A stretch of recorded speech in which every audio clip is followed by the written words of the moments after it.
할렐루야. 예, 하나님의 크신 은혜와 사랑이 우리 가운데 충만한 줄 믿습니다.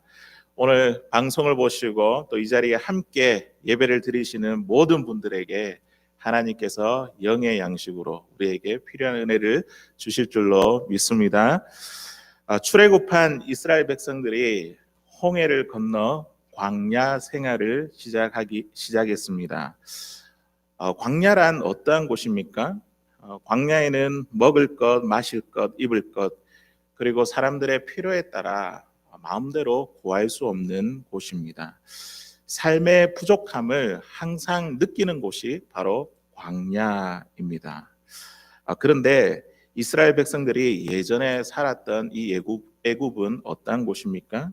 자신의 힘과 능력을 의지하며 살았던 곳, 그 땅이 바로 애굽이었습니다. 마시는 것과 먹을 것, 입을 것, 자기의 힘으로 구하며 살던 곳이 바로 애굽이었습니다. 자기 힘과 능력만 있으면 필요한 것을 얻을 수 있는 곳에서 지금 이 광야에서 아무것도 할 수 없는 이곳에 그들이 3일 길을 지금 걸어가고 있습니다. 하지만 이 광야는 갈증과 부족함만 있는 곳이 아니라 하나님의 은혜와 도우심 또한 있는 곳입니다. 오늘 우리에게 주신 이 말씀을 통해서 우리가 인생의 광야의 길을 우리가 걸어가고 있는데 오늘 우리의 걸음 가운데 하나님의 그 큰 도움이 되시는 그 하나님을 만날 수 있기를 주의 이름으로 간절히 축원합니다. 첫 번째로 25절 상반절에 있는 말씀입니다. 여호와께 부르짖었더니, 우리 한번 따라해 보도록 하겠습니다. 부르짖게 하시는 하나님. 광야에서 만나는 하나님은 부르짖게 하는 하나님입니다. 25절에 있는 우리 상반절에 있는 말씀 우리 같이 한번 읽어보도록 하겠습니다. 시작.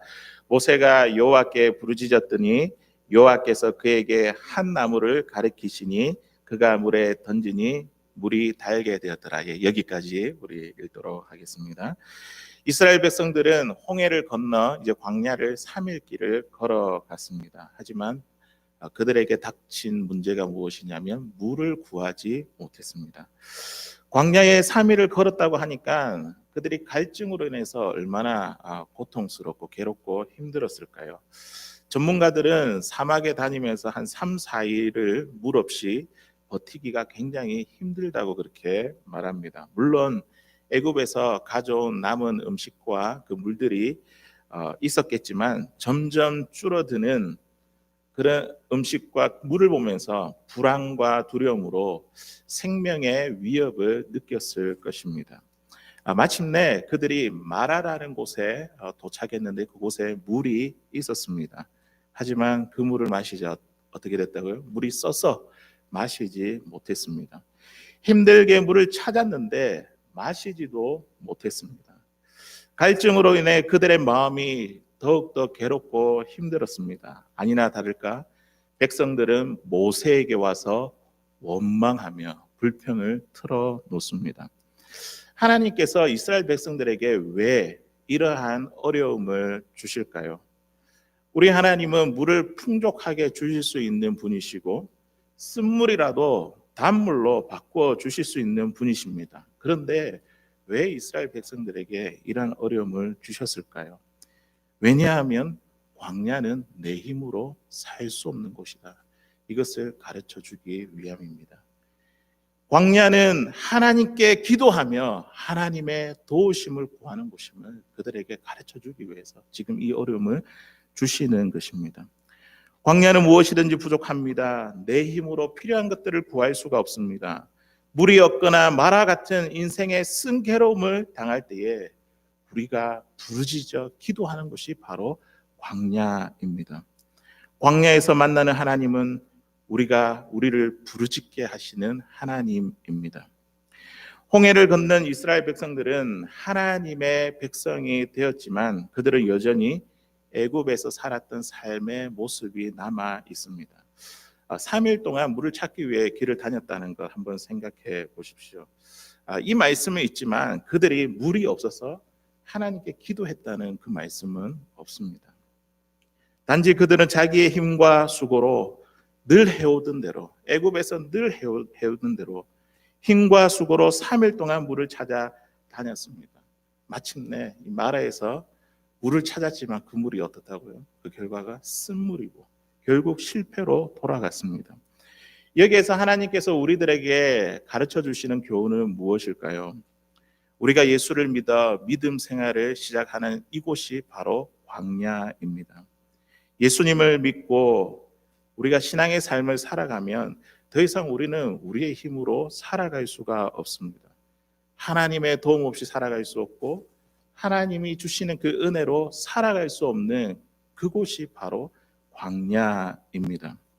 예수님을 믿기 이전에는 나의 힘과 수고로 내가 살아왔지만, 그러나 예수님을 믿은 다음에는 내가 하나님을 의지하며 살아가는 것, 이것이 바로 광야입니다. 나의 힘과 수고를 의지하면 의지할수록 돌아오는 것은 실패밖에 없습니다. 이스라엘 백성들과 같이 우리 인생 가운데 부족하고 괴롭고 이렇게 쓴 광야를 경험할 때에 우리는 어떻게 해야 합니까? 이스라엘 백성들은 어떻게 했습니까? 모세에게 찾아와 막 원망을 쏟아 부었습니다. 이 원망이 그냥 원망이 아닙니다. 이 원어의 뜻을 살펴보니까 밤이 새도록 불편한 감정들을 다 드러내면서 그렇게 막 쏟아붓는 원망이었습니다. 이 원망을 들은 모세는 어떻게 했습니까? 오늘 말씀을 보니까 하나님 앞에 엎드려서 부르짖어 기도했습니다. 큰 소리를 외치며 간절하게 기도했습니다. 그랬더니 어떤 역사가 나타나냐면 하나님이 모세의 부르짖음을 들으시고 한 나무를 보여주셨습니다. 그 나무를 쓴물에다가 던져 넣었더니 그 쓴물이 어떻게 되었다고요? 그들이 마실 수 있는 단물로 변하게 되었습니다. 이 광경을 지켜보던 이 이스라엘 백성들의 깨달음은 무엇이었을까요? 하나님의 백성은 원망이 아니라 기도로 살아가는구나. 이래 어려움을 당할 때에 부르짖어 기도하면 하나님이 이렇게 응답해 주시구나.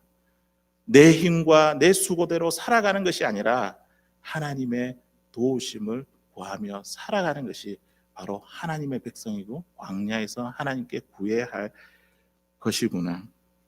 광야에서 부족함을 경험하면 기도하라는 신호이구나. 이것을 깨달았습니다. 광야에 만나는 하나님은 우리를 부르짖게 하는 하나님입니다. 최근에 퓨 리서치 설문조사 결과에 의하면 크리스찬과 비크리스찬 모두를 포함한 미국의 55%가 코로나19 확산을 멈추게 해달라고 기도를 하고 있다고 합니다. 심지어 전혀 기도하지 않았던 15%와 그리고 비종교인 24%도 지금 기도를 하고 있는 것으로 나타났습니다.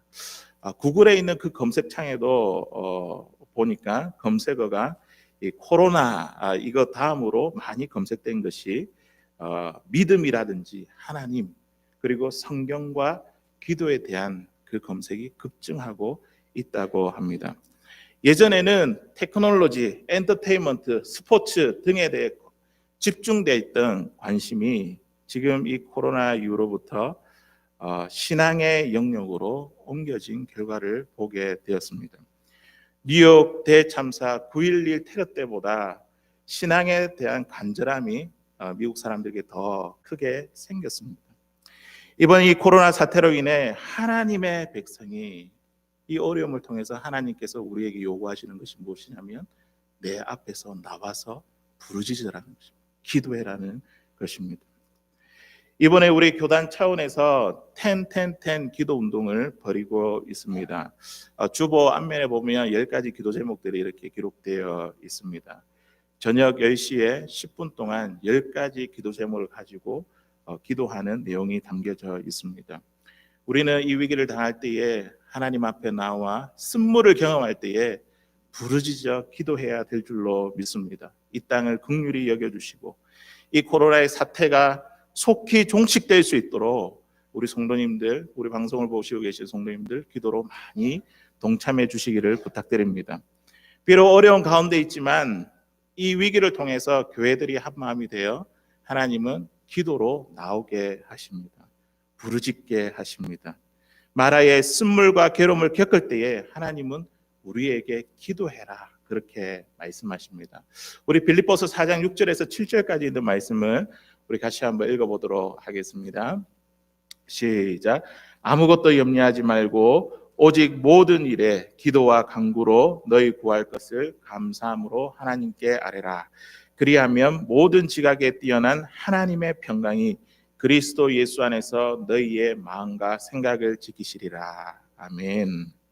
눈에 보이는 광야의 부족함 때문에 우리가 염려하고 또 근심하며 불평과 원망이 저절로 나오는 우리의 모습은 아닙니까? 답답하고 한숨이 나오는 우리의 모습은 아닙니까? 오늘 말씀에 보면 인생이 목마르고 쓴물을 경험할 때에 하나님은 우리에게 부르짖으라 그렇게 말씀하고 있습니다. 어려움을 경험할 때 부르짖으라라는 하나님의 신호인 줄 믿습니다. 우리가 기도하면 하나님은 우리의 생각과 마음을 지켜주시겠다. 지금 말씀으로 약속하고 계십니다. 광야에 만나는 하나님은 어떤 하나님이냐면 바로 우리를 기도의 자리로 나오게 하시는 하나님, 우리를 부르짖게 하시는 하나님이십니다. 두 번째로 25절 이제 하반절에 있는 말씀에 보니까 그들을 시험하실세. 광야에 만나는 하나님은 어떤 하나님이냐면 시험하시는 하나님이십니다. 우리 같이 한번 따라해 보겠습니다. 시험하시는 하나님. 우리 25절에 있는 말씀 같이 한번 더 읽어보도록 하겠습니다. 우리 하반절인데 거기서부터 한번 읽어보겠습니다. 시작. 거기서 여호와께서 그들을 위하여 법도와 율례를 정하시고 그들을 시험하실세. 아멘. 하나님은 광야에서 기도를 가르쳐 주셨고 또 곧이어 법도와 율례를 정하시고 그들에게 말씀을 가르쳐 주셨습니다. 하나님의 백성은 기도로 살아가고 하나님의 백성은 말씀으로 살아간다는 것을 지금 가르쳐 주시기 위함입니다. 하나님은 말씀으로 이스라엘 백성들을 시험하셨습니다. 이 말씀에 귀를 기울이고 있는지 순종하는지 이스라엘 백성들을 하나님은 시험하셨습니다. 우리가 시험이라는 단어를 떠올리게 될 때에 왠지 괴롭고 힘들다는 그런 느낌이 듭니다. 하나님이 이스라엘 백성들에게 이렇게 말씀을 가지고 시험하는 이유가 무엇일까요? 지키는지 안 지키는지, 그들을 미워서 싫어서 그들을 시험하시는 걸까요? 만약에 미워서 싫어서 그들을 시험하는 것이라고 한다면 그들을 부르지도 그들을 택하지도 않았을 것입니다. 말씀으로 그들을 괴롭게 하거나 힘들게 하려고 하는 것이 아니라 하나님은 그들을 사랑하기 때문에 하나님의 말씀을 주시는 것입니다. 방금 읽은 25절을 하반절에 있는 말씀에 보니까요, 거기 여호와께서 법도와 율례를 정하시는데 누구를 위해서 정하셨다고요? 그들을 위해서, 이스라엘 백성들을 위해서, 예수님을 믿고 구원받은 성도들을 위해서 하나님은 하나님의 말씀을 주셨습니다. 신명기 10장 13절에 있는 말씀에 보니까 우리의 행복을 위해서 하나님께서 말씀을 주셨다 그렇게 기록하고 있습니다. 우리 신명기 10장 13절에 있는 말씀 우리 같이 한번 읽어보도록 하겠습니다. 시작. 내가 오늘 내 행복을 위하여 내게 명하는 여호와의 명령과 규례를 지킬 것이 아니냐. 아멘. 하나님의 명령과 규례, 하나님의 말씀을 왜 주셨다고요? 우리의 행복을 위해서 하나님이 주셨다 말씀합니다. 우리를 괴롭게 하기 위해서, 뭔가 무거운 짐을 지우게 하기 위해서 우리에게 말씀을 주신 것이 아닙니다. 하나님의 말씀을 통해서 우리 믿는 사람들이, 하나님의 백성이 말씀을 통해서 하나님의 복을 누리게 하기 위해서 우리에게 하나님 말씀을 주신 것입니다. 세상은 하나님의 법이 아니라 자신의 기준과 욕망에 따라 사는 것이 행복하다고 말합니다. 남들보다 더 많이 가지고 더 인기가 많으며 더 높은 자리에 있어야지 행복을 느낀다고 말합니다. 세상에 따라 돈과 명예를 따르던 사람, 우리 마지막을 다 보았지 않습니까? 그들의 삶의 마지막이 어떠합니까? 허무하고 아름답지 못하는 것들을 우리는 많이 보아왔습니다. 내 인생을 내 마음대로 내 뜻대로 살아가면 내가 행복할 것 같지만, 그러나 하나님은 우리의 인생을 설계하셨기 때문에 누구보다도 우리를 잘 아십니다. 결코 그렇지 않다는 것입니다. 우리의 인생을 설계하신 하나님이 우리가 말씀을 지키고 순종하며 살아가는 그것이야말로 우리 인생에 진정한 행복이 있다, 그렇게 말씀하시는 것입니다. 하나님의 말씀을 순종하는 것이 행복한 것은 우리가 하나님을 말씀을 통해서 더 가까이 할 수 있기 때문입니다. 말씀을 통해 하나님과 더 깊은 만남을 가질 수 있습니다. 말씀을 통해 하나님과 사귀고 교제하는 삶이야말로, 이것이야말로 우리에게 있어서 진정한 행복한 삶이 아니겠습니까? 제가 아시는 분 중에 신앙생활에 대한 부담을 많이 가지고 계신 분이 있습니다. 예수를 믿는 거 이거 다 좋은데 신앙과 현실이 너무 이렇게 다르다고 이야기를 합니다. 세상은 너무 바쁘고 챙길 것도 많고 또 직장 생활을 해야 되고 또 가정 생활에 자녀들도 돌보아야 된다고, 쉴 틈이 없다고 그렇게 이야기를 합니다. 그러면서 이 주일날에는, 이 썬데이에는 좀 쉬면서 취미 생활도 하고 싶은데 교회 생활을 시작하면 사회일, 가정일, 또 신앙의 일, 이것이 가중되어 쉬지도 못하고 너무 부담스럽고 힘들다는 것입니다. 말씀을 읽고 말씀대로 살아가야 한다는 것 자체가 내 자신을 얽매이게 만든다고 생각했습니다. 그냥 일주일에 한 번 이 자리에 나와서 그냥 1시간 예배드리는 그런 1시간 신자가 되고 싶다고 말합니다. 사랑하는 성도 여러분, 절대 그렇지 않습니다. 하나님이 우리를 괴롭게 하려고, 힘들게 하려고 우리에게 말씀을 주시고 이것을 지켜라 그렇게 말하지 않습니다. 이 말씀이 하나님의 복의 통로가 되기 때문에 우리가 말씀을 읽고 지키며 신앙의 삶을 살아가는 것입니다. 말씀을 통해 우리들을 만나길 원하시고 하나님은 지금도 우리와 교제하기를 원하십니다. 말씀을 통해 우리와 늘 가까이 계셔서 하나님은 우리에게 행복을 주기를 원하십니다. 90일 신약 통독이 우리 하나님의 은혜 가운데 이렇게 잘 마치게 되었습니다. 우리 성도님들 말씀 읽기에 또 많은 분들 동참해 주시고 또 끝까지 읽으신 분이 이렇게 20명이나 된다는 사실에 참 큰 감동을 받게 되었습니다. 이 말씀을 읽는 것, 말씀을 소중히 여기는 것, 이것을 하나님께서 보시면 얼마나 기뻐하실까요? 그래서 이제 또 오늘부터 우리 70일 모세오경 성경 읽기 통독 오늘부터 이렇게 시작이 됩니다. 하나님이 우리의 행복을 위해 말씀을 주셨는데 매일매일 그 하나님의 말씀을 읽으실 수 있는 저와 여러분들 되시기를 바랍니다. 그 말씀을 읽을 때마다 우리는 하나님과 더 깊은 만남이 이루어질 것입니다. 하나님과 친밀한 교제가 일어나는 시간이 될 것입니다. 이번에는 우리 모든 성도님들이 다 함께 참여해서 완주할 수 있기를 기대합니다. 광야에 만나는 하나님은 어떤 하나님이냐면 바로 말씀으로 시험하시는 하나님이십니다. 이제 마지막으로 26절에 있는 말씀 보니까 광야에 만나는 하나님은 어떤 하나님으로 나타나냐면 치료하는 여호와임이라. 우리 한번 따라해 보도록 하겠습니다. 치료하시는 하나님. 광야에서 만나는 하나님은 치료하시는 하나님입니다. 우리 26절에 있는 말씀 우리 같이 한번 더 읽어보도록 하겠습니다. 시작. 이르시되 너희가 너희 하나님 나 여호와의 말을 들어 순종하고 내가 보기에 의를 행하며 내 계명에 귀를 기울이며 내 모든 규례를 지키면 내가 애굽 사람에게 내린 모든 질병 중 하나도 너희에게 내리지 아니하리니 나는 너희를 치료하는 여호와임이라. 아멘. 하나님이 어떤 분이시라고요? 광야에서 어떤 분으로 이 이스라엘 백성들을 만나겠다고요? 치료하는 하나님으로. 오늘 우리의 삶 가운데 고통과 질병과 어려움 가운데 있는 우리들에게 하나님은 치료의 하나님으로 찾아오십니다. 하나님은 마라의 사건을 통해 하나님의 백성이 기도와 말씀으로 살 것을 가르쳐 주셨습니다. 그리고 쓴물이 단물로 변했던 이 마라의 기적을 통해 하나님은 이스라엘 백성들에게 있는 모든 질병들을 치료하시겠다, 치료하기를 원하십니다. 출애굽한 이스라엘 백성들을 한번 보십시오. 어떠한 한 사람도 나 병들었습니다, 고쳐주십시오, 그렇게 요청하는 사람은 아무도 없습니다.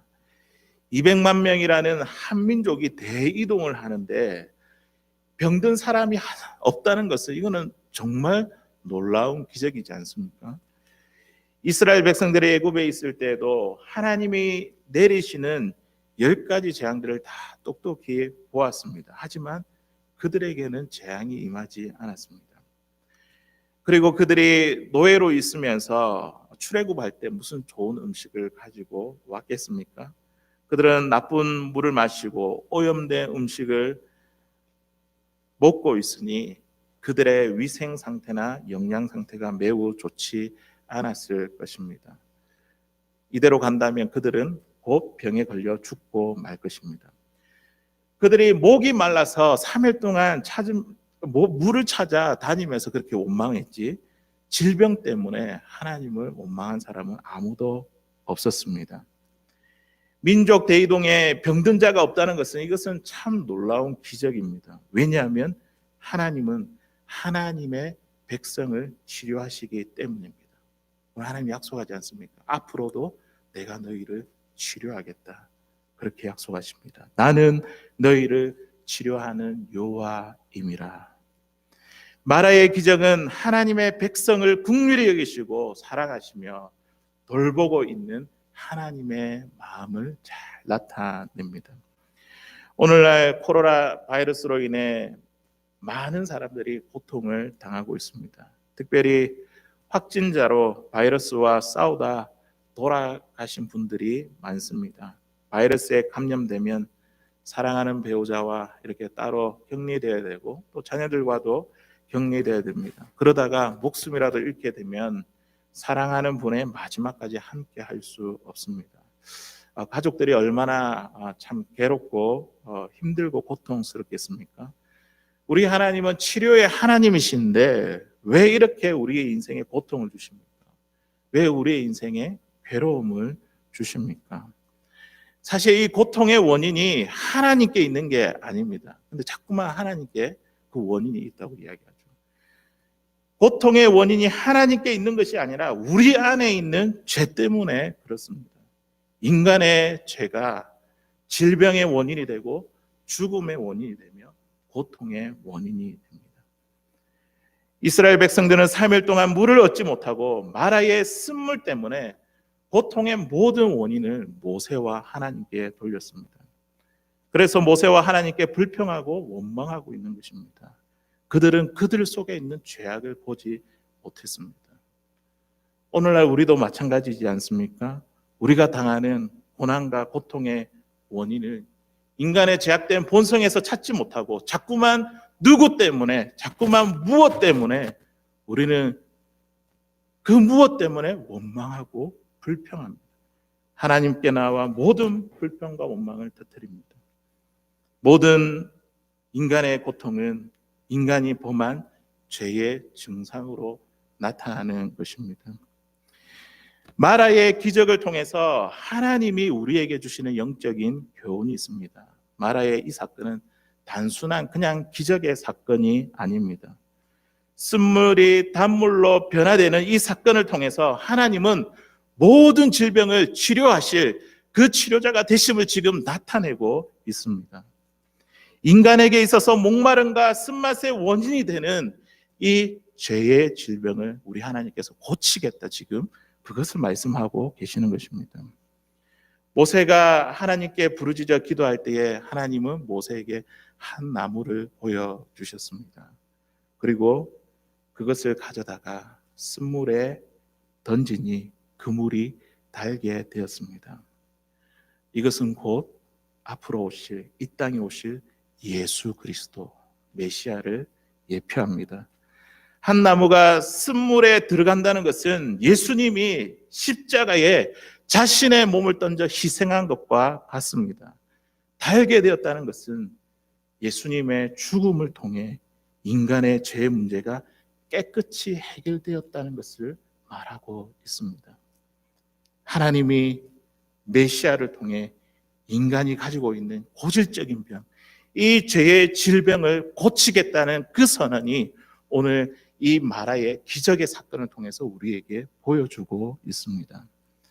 하나님은 죄로 인해 고통 가운데 있는 우리 인간을 그대로 내버려 두시는 것이 아니라 독생자 아들 예수 그리스도를 십자가에 내어주시기까지 우리의 고통에 함께 하시며 우리를 지극히 사랑하시는 분이십니다. 그 사랑으로 우리가 가진 육체의 질병도, 우리가 갖고 있는 마음의 고통도 하나님은 우리를 치료하기를 원하십니다. 이사야 53장 우리 5절에 있는 말씀입니다. 우리 같이 한번 읽어보도록 하겠습니다. 시작. 그가 찔림은 우리의 허물 때문이요 그가 상함은 우리의 죄악 때문이라. 그가 징계를 받음으로 우리는 평화를 누리고 그가 채찍에 맞음으로 우리는 나음을 받았도다. 나의 허물과 죄악을 대신해서 우리 예수님이 가시에 찔리시고 채찍에 맞으셨습니다. 십자가의 징계를 받으신 것은 우리를 낫게 하기 위해서, 우리를 치료하기 위함입니다. 모든 질병의 고통에서 해방시키기 위해 우리 주님께서 우리의 죄를 대신해서 십자가를 지신 것입니다. 예수님은 이 십자가를 통해 인간이 가진 모든 죄의 질병을 완전히 고쳐주셨습니다. 치료해 주셨습니다. 그런데 우리가 살아가고 있는 이 현실은 어떠합니까? 여전히 질병에 노출되어 있습니다. 죽음에 노출되어 있고 또 고통에 노출되어 있습니다. 하지만 십자가에서 죽으신 그 예수 그리스도가, 그 주님 부활해서 지금 어디에 계십니까? 우리 마음 안에, 우리 안에 살아 계십니다. 예수님이 우리 안에 살아 계시니 우리가 지금 당하는 그 고통도 능히 감당하고 이길 수 있음을 믿습니다. 주님이 다시 오는 그날에는 우리 안에 있는, 또 우리에게 찾아오는 죄의 모든 증상이 다 사라질 것입니다. 오늘 우리에게 주신 이 마라의 기적은 하나님께서 우리를 너무 사랑하신다는 기적과 같은 사건, 그 표적을 우리에게 보여주고 계십니다. 여러분을 너무 사랑하셔서 여러분의 죄의 질병을 치료하기 위해 예수님을 우리에게 보내실 것이라는 메시지가 담겨져 있습니다. 하나님은 고통 가운데 있는 여러분과 저를 결코 외면하지 아니하십니다. 내 아들을 십자가의 죽음에 내어놓기까지 내가 너를 사랑한다. 그 애타는 심정이 바로 이 마라의 사건에 담겨져 있습니다. 광야에서 만나는 하나님은 치료의 하나님이십니다. 이 마라의 기적을 통해 우리를 변함없이 사랑하시는 그 하나님의 사랑을 기억할 수 있는 사랑하는 저와 여러분, 우리 모든 덴버 소망교회 성도를 될 수 있기를 주의 이름으로 간절히 축원합니다.